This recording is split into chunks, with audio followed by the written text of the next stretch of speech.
answer questions that start with why. Like, why are you looking excited? Why are Because I'm going you to see my granny. Or because I'm going to play football.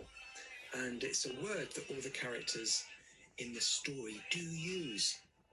Very powerful word.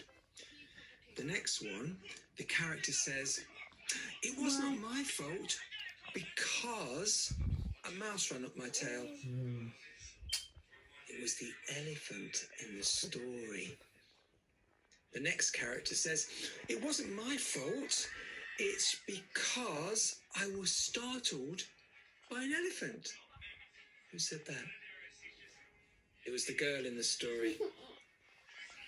The next character said, it was not my fault.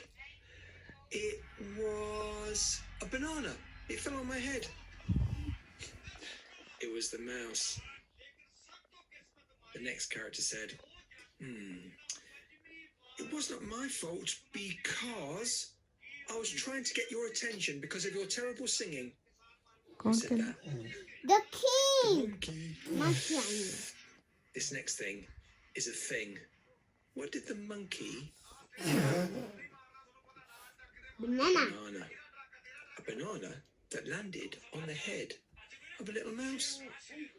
The next one is an important thing in the story. The monkey was sitting in it, and behind it you could see it. Two things.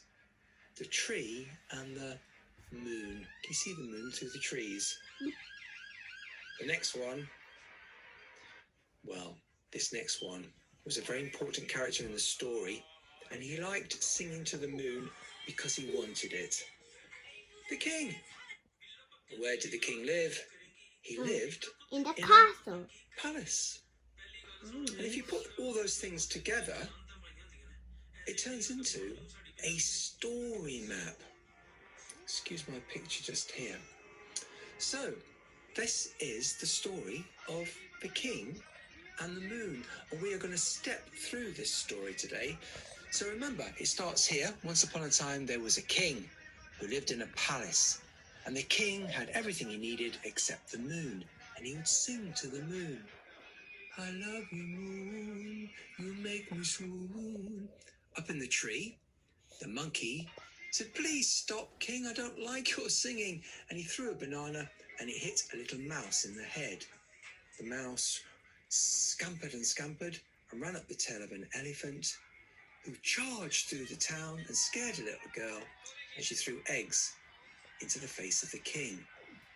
Now, this is one of those maps that has to go backwards because it's an explanation map.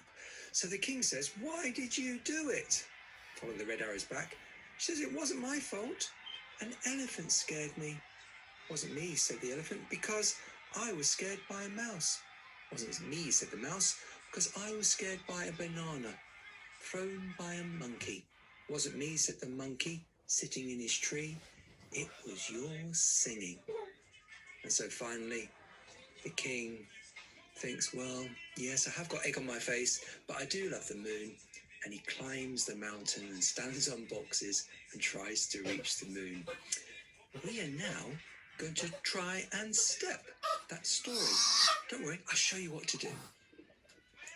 So you can see that I've chosen to stand up to step the story. Could I ask you just to watch for a moment before you join in? And I'm going to show you how to step the first half. Now, when I step a story, I imagine that around me there are some stepping stones. And each time I put my foot on a stepping stone, I'm going to say something and do something that helps me remember the story. So the first time I step this story, I do it like this. Once upon a time, Once upon a time, there was a king who lived in a palace, and he loved the the moon. moon. I love you, moon. In a tree, there was a monkey. Monkey. Stop! Oh! The monkey